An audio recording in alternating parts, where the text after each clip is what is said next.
Bonjour et bienvenue sur notre chaîne YouTube Mon Afrique, Mon Avenir. Si vous êtes nouveau sur la chaîne, abonnez-vous pour ne rien manquer de l'actualité de l'Afrique. Likez, commentez et partagez avec vos proches. Et ensemble nous allons éveiller les consciences.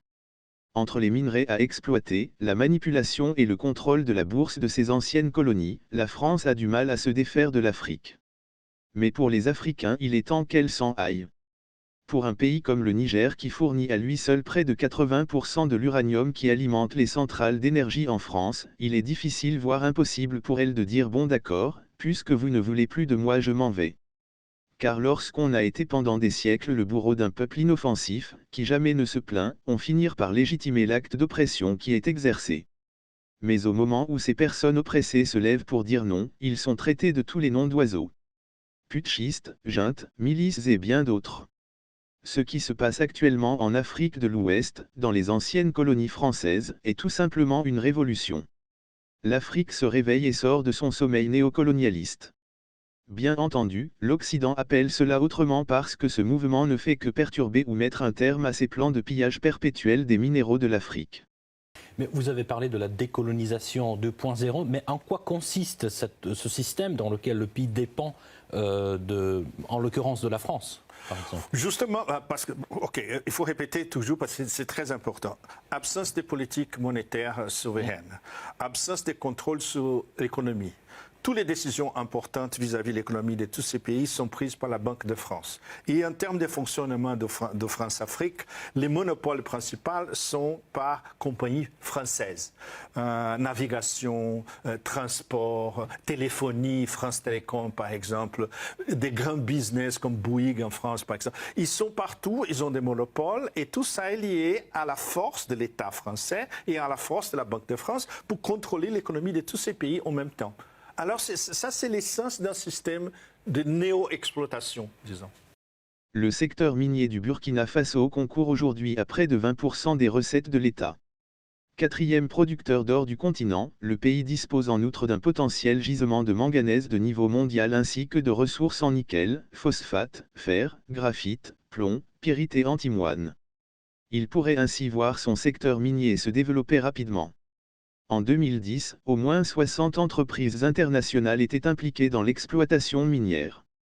Ces potentialités minières ne seront une chance que si la gouvernance du secteur minier est transparente et efficace et si le pays profite de cette opportunité pour doter son territoire en infrastructures. Et pour que cela soit effectif, il faut tout d'abord penser à la gestion et à l'administration locale afin de faire profiter à toutes les couches de la société. Aujourd'hui le même vent souffle dans plusieurs pays d'Afrique, et le Niger en fait partie. Ce pays dont le sous-sol est plein de ressources, en l'occurrence l'uranium pour ce qui est le plus exploité.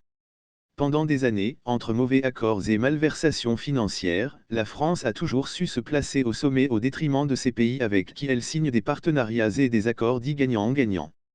Alors la recréation est terminée aujourd'hui, les Africains exigent le départ de cette France malicieuse et pilleuse afin de réorganiser la vie économique, politique et sociale de leur peuple.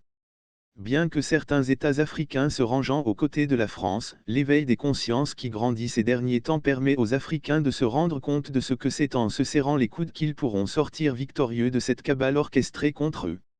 C'est le cas du Mali et du Burkina Faso qui se rangeant aux côtés du Niger pour faire front commun face à une potentielle attaque. Tant de la France que de ses alliés de la communauté économique des États indépendants de l'Afrique de l'Ouest. Dans cette interview, l'actuel président du Burkina Faso, Ibrahim Traoré, explique pourquoi il a décidé de soutenir le Niger dans sa lutte contre le néocolonialisme français.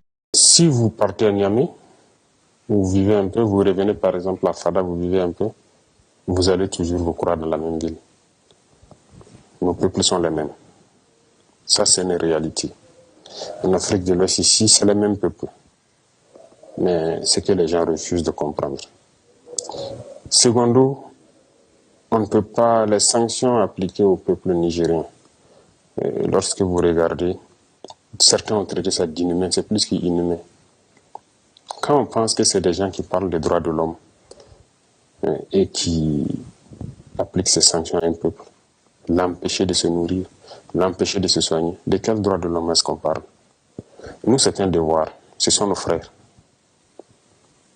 S'ils ont faim et que nous en avons mangé, on va leur donner. C'est le principe de base en Afrique. Lorsqu'il y en a pour un, il y en a pour deux. On peut couper nos rations et les donner. S'ils sont malades, on peut leur donner des médicaments. Ça, nous allons le faire autant qu'on peut. Donc nous soutenons fortement le peuple nigérien sur ce volet. Sur le volet sécuritaire, il faut dire qu'on est lié. Si on laisse le Niger se désintégrer, tout le monde s'est assis à regarder la Libye en son temps. Oui, on était là, on a suivi. Tout le monde a laissé faire. La Libye s'est désintégrée. On est où maintenant? Tout s'est déversé ici et nous voilà dans des problèmes. On va encore laisser le Niger se désintégrer? Non. Non. Je disais que nous avons commis des erreurs. Si le Burkina avait soutenu sérieusement le Mali en son temps, soutenu le Niger, le terrorisme n'allait peut-être pas arriver ici. Mais on est resté là parce que les gens à l'époque ont peut-être reçu les instructions de rester là pour que ça se déporte chez nous aussi. Donc nous avons bien compris la leçon et ça ne va pas arriver une deuxième fois. Donc la sécurité du Niger, c'est notre sécurité. Historiquement, le colonialisme a jeté les bases de ce déséquilibre, les puissances européennes exploitant les ressources de l'Afrique pendant des siècles. Aujourd'hui, les sociétés multinationales et les marchés mondiaux continuent d'extraire des matières premières à un coût minime, laissant les économies africaines avec une valeur ajoutée limitée et un contrôle minimal sur les prix et les conditions commerciales. Alors le président de la transition burkinabé a pris l'initiative de tout stopper et de remettre l'exploitation entre les mains des Burkinabés, en construisant des usines afin de transformer et de produire localement pour un marché plus conquérant et bénéfique. On mettra tout en œuvre pour qu'avant la fin de ce mois, Inch'Allah, on puisse commencer la construction de la première usine issue de l'APEC. Il y a plusieurs zones où il y a plusieurs années de cela où nous n'avons pas mis pied, mais nous pouvons vous rassurer, nous allons y retourner et nous allons nous installer, coûte que coûte. Je tenais donc à vous rencontrer pour saluer d'abord votre résilience, parce que dans ces conditions, le mot résilience a tout son sens. Vous avez su vous adapter, vous tenez bon, et aussi vous dire merci pour le soutien que vous nous apportez, qui nous réconforte dans donc, notre choix de lutte.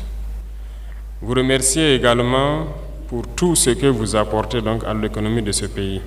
Comme il l'a dit, 40% du PIB, une grande partie donc, de la population se retrouve à être commerçants, en tout cas dans nos marchés et à travers le pays. Dans ce sens, nous avons pris quelques décisions depuis quelque temps en mesure de pouvoir soutenir tous ceux qui rentrent dans l'entrepreneuriat à travers les petites et moyennes entreprises que vous dirigez d'ailleurs. Et dernièrement, nous avons eu une rencontre donc avec le secteur bancaire pour pouvoir faciliter et, comme vous l'avez dit, alléger aussi les taux et pouvoir permettre comment est-ce que ceux qui veulent initier donc, le commerce ou toute autre activité commerciale puissent avoir des prêts de façon souple et aussi à un taux assez acceptable. Et nous ferons tout pour que d'ici la fin de cette année, il y a des jeunes qui s'étaient organisés pour faire une usine quelque part, qui entre-temps n'avaient plus de moyens pour poursuivre. Il a été entre-temps question de vouloir céder ça à des gens venus de l'extérieur. Mais l'APEC a repris une bonne partie donc, du capital pour leur permettre d'y arriver. Et nous voulons qu'avant la fin de l'année, les premiers produits made in Burkina sortent de cette usine et que ce soit vous qui commercialisez ces produits donc, au profit des Burkinabés. C'était tout pour cette vidéo. Si vous avez aimé le contenu, likez, commentez et partagez pour éveiller les consciences autour de vous.